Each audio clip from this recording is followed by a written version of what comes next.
Hello friends, my name is Behroz and welcome to the channel where I share with you tips and tricks that I read, learn and apply in order to become the best version of myself.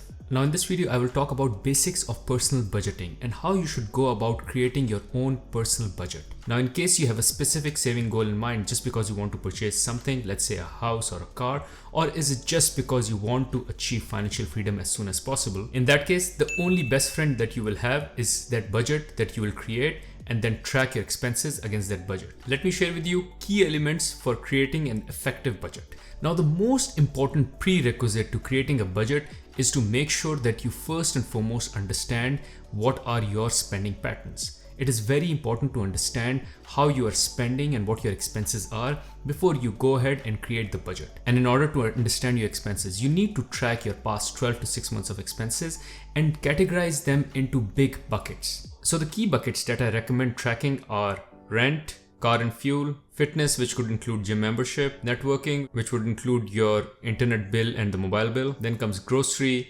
extracurricular activities, primarily if you have kids, eat out, entertainment, shopping, hygiene, could be cleaning, haircuts, stuff like that. A bucket for miscellaneous, something that you cannot allocate in these buckets.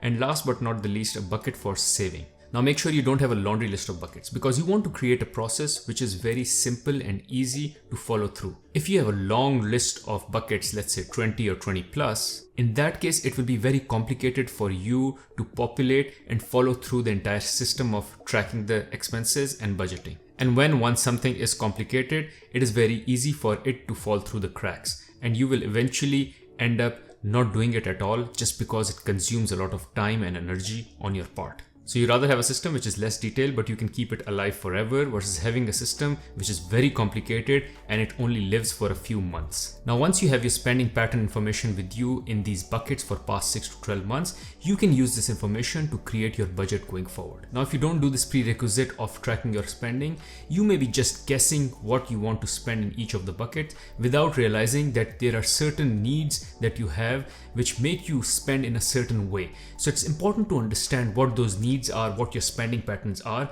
and basis that you can use that information and then decide how you want to tailor those spending patterns that you've had in the past and then create a budget which should be an expense that you want to make going forward. So let's say in the absence of this information, I can simply go and say I will spend $1,000 on grocery, not realizing that in past I've been spending around $1,500 on grocery. So is it realistic to just assume that my grocery going forward will be 50% less?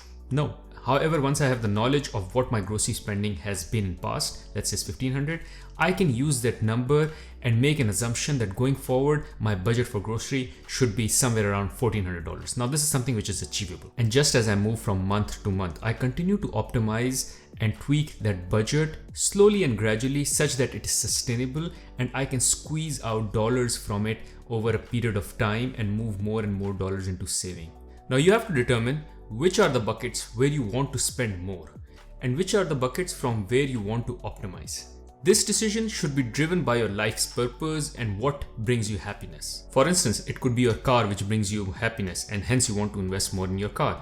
Or it could be eat outs. You just love going out and trying different cuisines in different restaurants and that is what brings you more happiness. Now note, there could be more than one thing which brings you happiness. But if the objective is to be financially free, in that case, you need to prioritize and pick that one thing which brings you the most amount of happiness. And similarly, then you need to also pick that one bucket from where you want to optimize because that's one bucket which brings you the least amount of happiness. And this is the bucket from where you optimize in order to fund your priority bucket. Now, as I said, once you have this expense information ready with you, you want to start with the total expense number. So let's assume my historical spending has been around $6,000. I would like to start with $5,500 as a total expense. Now, there are certain expense items which are very much fixed and they don't change much month on month. These primarily include your rent and mortgage, your utility bills, and your car and fuel cost. Now, fuel cost may vary just because how the fuel prices are in the market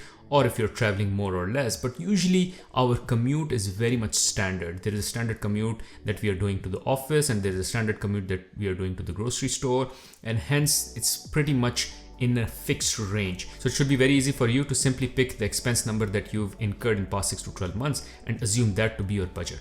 Unless there is a dramatic shift that you want to do with your life, that is scale up your car or house, or maybe scale down your car or house. But assuming you want to maintain the same house and you want to maintain the same car and same commute, these costs won't change a lot.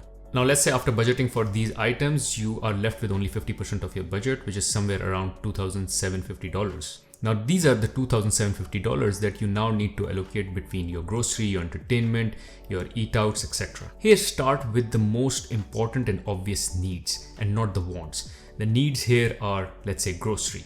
So start and budget for grocery. So for me, primarily, I won't be very aggressive with my grocery spending. So what I will do is I will see how much I've spent in the past on grocery and reduce it by, let's say, 5% and assume that to be the budget. Unless you have been very excessive with your grocery spending. Let's say buying all organic food. In that case, you can go ahead and put an aggressive target. But in case you more or less have an idea of the kind of stuff you buy from the grocery store and you feel that that is not very excessive, that case, just keep the target very much reasonable. Now the next important bucket is shopping, which has primarily two parts as well. One is the need part, one is the want part. Need here could be me buying shirt for my apparel that I wear at my work, and want could be me buying a new phone. So now here, using your past expenses, determine how much of your shopping expense went for your needs and how much went for your wants. The needs one should just reflect in the budget as is. And the wants part of the shopping expenses is the part where you want to go aggressive and put an aggressive target in your budget.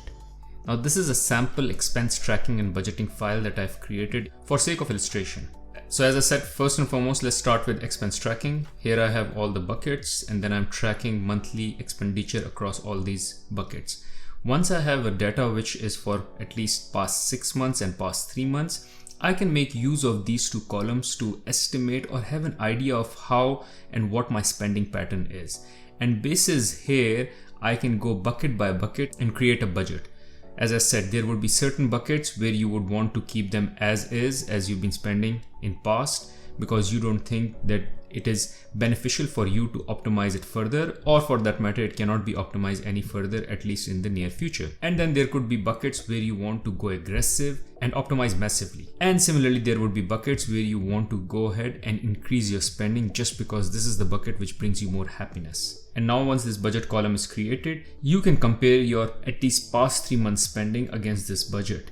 It is not beneficial to track every month's spending against the budget because there might be some months where you overspend and some months where you underspend. But on 3 months basis, at least, you should be tracking in line with your budget. And hence I have this column here where I track the delta. Now this is an automated expense tracking tool. I have made a video on this previously where I explain the step-by-step process in order to create this automated expense tracking tool. Please do check that out. Thank you for watching this video. Hopefully this video will set you up in the right direction to achieve your financial goals.